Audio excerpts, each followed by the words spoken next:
Parte 2 de nuestra explicación corresponde al osciloscopio con doble base de tiempo. Hasta ahora, los osciloscopios digitales del que se ha hablado y los osciloscopios analógicos normales está compuesto por una única base de tiempo. ¿A qué me refiero con esto? Los osciloscopios internamente producen una señal diente de sierra. Los normales van a producir una única base de tiempo que es la que me va a permitir observar la señal en pantalla.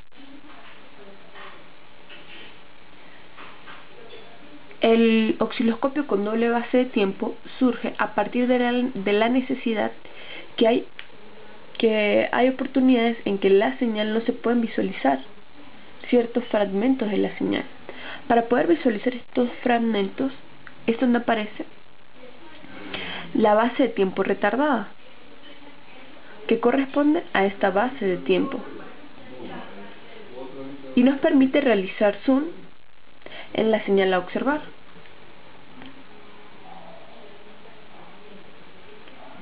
O intensificar el fragmento de la señal. A continuación se realizarán dos análisis de cómo se produce la segunda base de tiempo. El primero a realizar será en el que se puede disparar la segunda base de tiempo a partir de la primera o principal. La figura mostrada está constituida por generador de barrido principal. A su entrada se encuentra la señal de disparo del generador de barrido principal y a su salida la señal de control de brillo y la base de tiempo principal. La base de tiempo principal va a estar conectada a una de las entradas del comparador. La otra entrada del comparador irá conectada a un potenciómetro multivolta de retardo P1, que es la que me va a garantizar la salida de la segunda base de tiempo según en donde se encuentra localizado el nivel de P1. A la salida del comparador, este irá a la entrada 1 del conmutador o a dos compuertas AND. La primera compuerta AND, su otra entrada conectada a una señal externa, y de la compuerta número 2 AND va conectada a un comparador. A las entradas de ese comparador está la señal de entrada o la señal a visualizar en el osciloscopio y un potenciómetro de nivel de disparo. Posteriormente se encuentra el generador de pulso de disparo, generador de barrido retardado y para obtener la señal de control de brillo y la base de tiempo retardada, que es nuestro objetivo en este tipo de osciloscopio.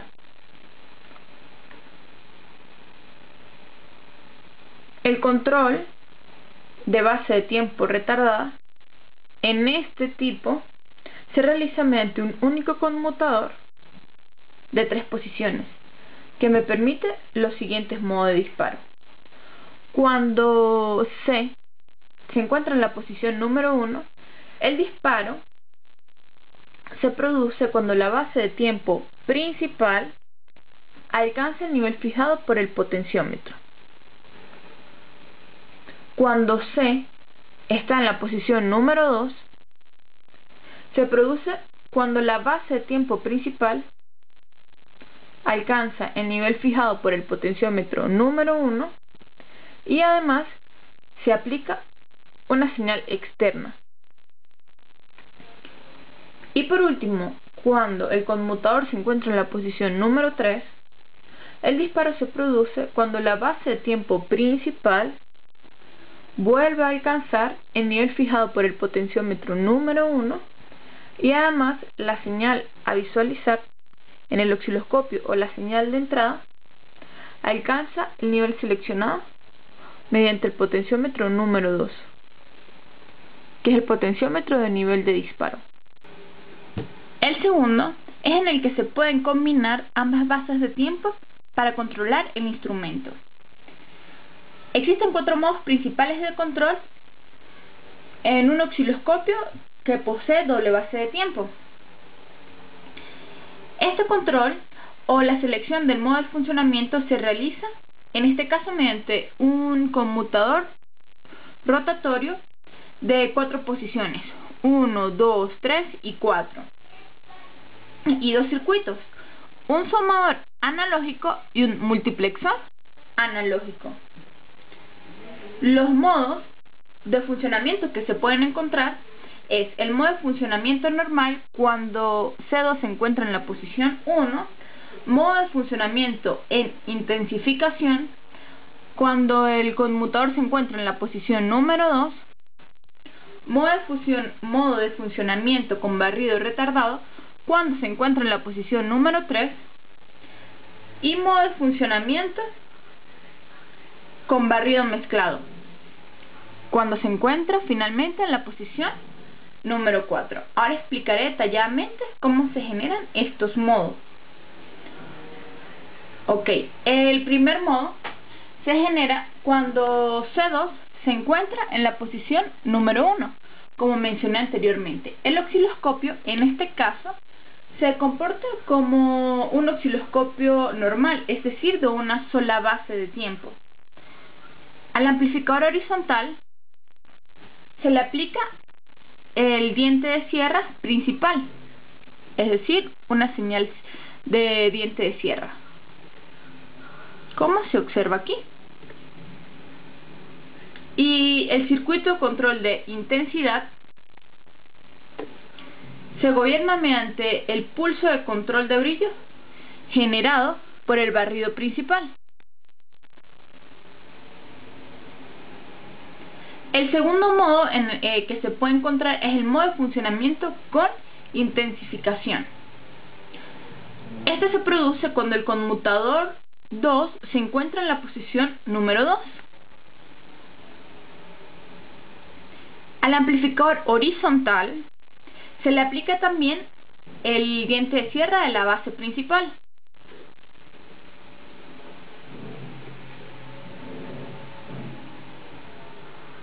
Pero el control de la intensidad del haz en la pantalla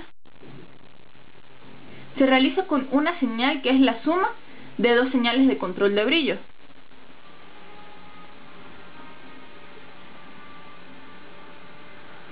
Generadas por ambos generadores de barrido, es decir, el generador de barrido principal y el generador de barrido retardado.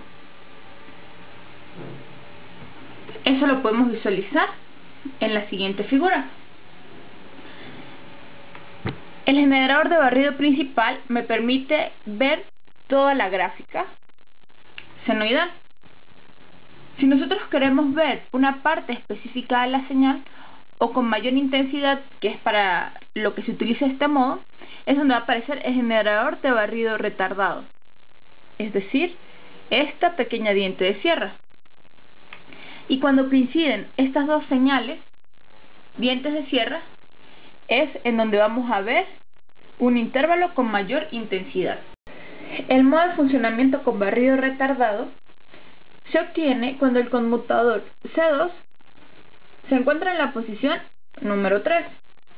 La señal de control de la intensidad es controlada por el generador de barrido principal, pero el amplificador horizontal se le aplica una diente de sierra proveniente del generador de barrido retardado. ¿Cómo se produce esto? La señal de barrido proveniente del barrido principal está conectada a un comparador. Cuando esta señal alcanza el valor del potenciómetro P1, que es el potenciómetro multivariable de retardo, esta señal encontrada aquí se dirige al generador de impulsos de disparo, luego generador de barrido de retardo y al final si nos llega al amplificador horizontal. El objetivo principal de este modo de funcionamiento es visualizar señales de corta duración que aparecen combinados con señales que poseen un periodo más elevado. Ejemplo de ello es cuando obtenemos esta figura. teniendo los siguientes valores: impulsos de 1 milisegundo con una duración de separación de 4 milisegundos y un impulso de 1.5 microsegundos que aparece en medio de ellos. ¿Cómo se observa en pantalla según el modo? Si está seleccionado el modo número 1, es decir, el modo de funcionamiento normal, se produce una sola base de tiempo, con una pendiente de 1 milisegundo por centímetro. ¿Qué